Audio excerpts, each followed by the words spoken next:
to the people of Meru, I want to assure you that this fight is far from over. I will not be silenced.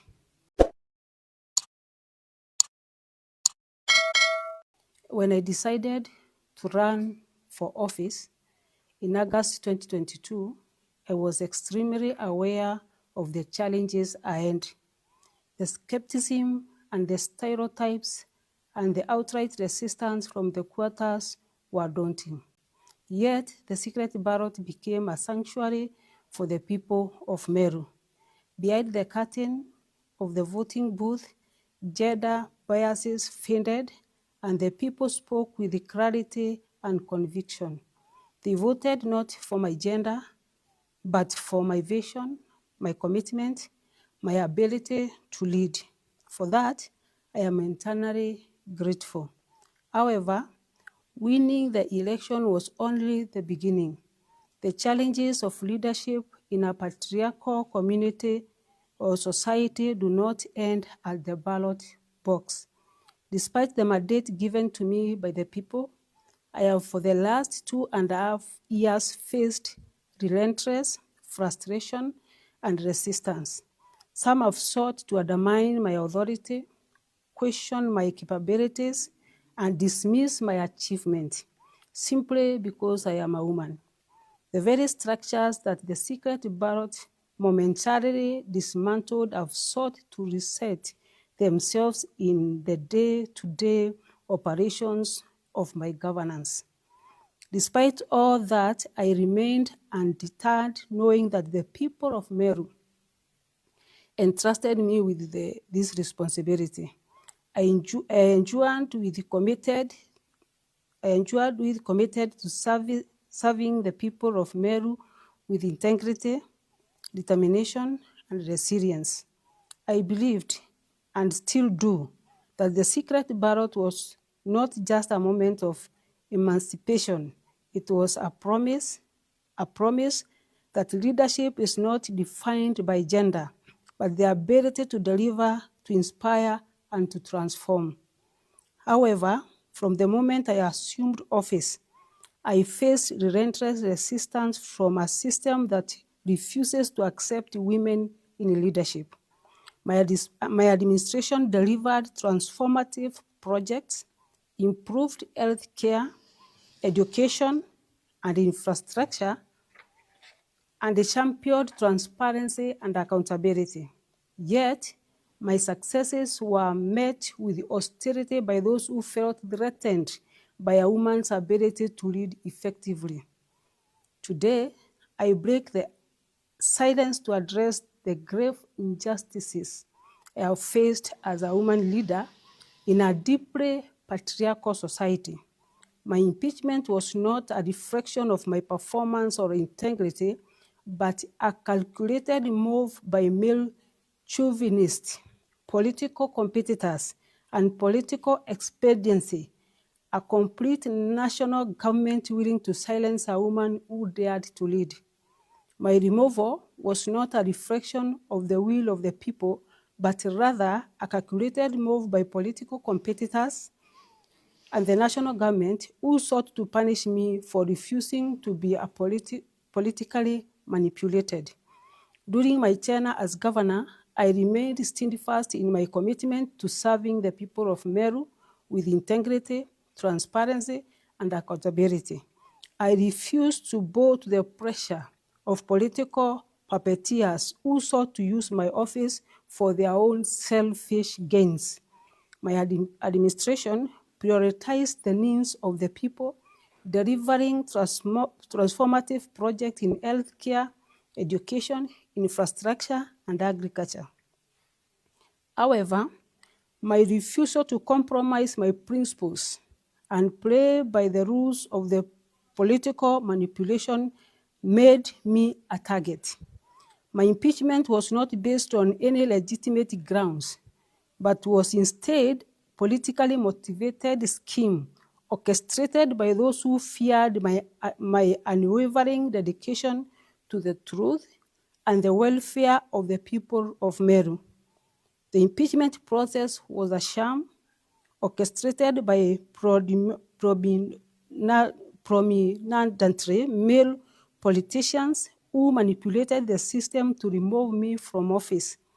The national government, instead of upholding the rule of law, actively influenced the outcome, ensuring that the voices of Meru residents who elected me were ignored.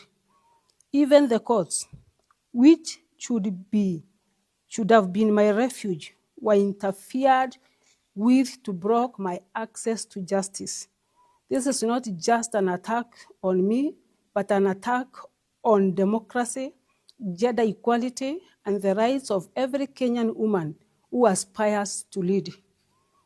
If anyone had doubts on who was behind my impeachment, I invite them to keenly review the swearing-in ceremony of my deputy yesterday. The orchestrators, actors, planners, sponsors, financiers, script writers of my impeachment were overwhelmed by joy. I could no longer hide behind their mask anymore. They all converged at Mwendanto grounds, and one after the other in their speeches took credit of my downfall, with each of them boldly stating the role they played. Some of them went an extra mile to thank the top leadership of this country for the support offered towards the cause. Accordingly, I am firm in my belief that this impeachment was not about accountability, but about perpetuating a culture of male dominance in leadership. It is a sad reality that in 2025, women leaders are still subjected to systematic discrimination, harassment, and exclusion. My case is a stark reminder of the barriers women face in politics and the length to which some will go to maintain status quo.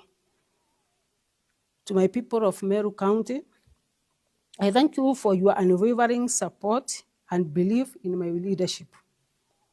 Your voices matter, and I will continue to fight for the development and the progress of our beloved county. To the women of Kenya, I urge you to rise above fear and intimidation.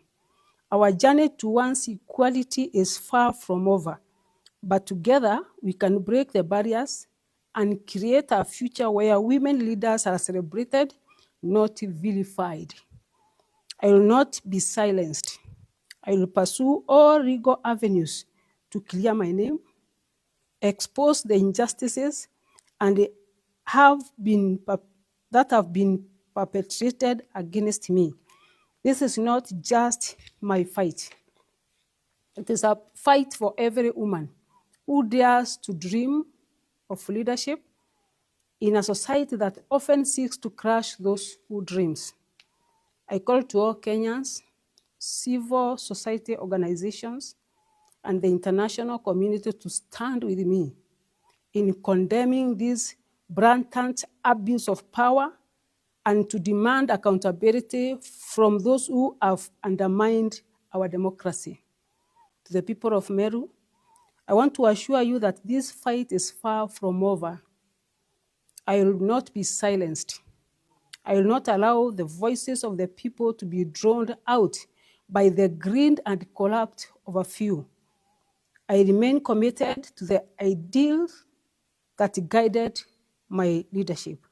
I will continue to advocate for justice, fairness, and development of our beloved County Meru.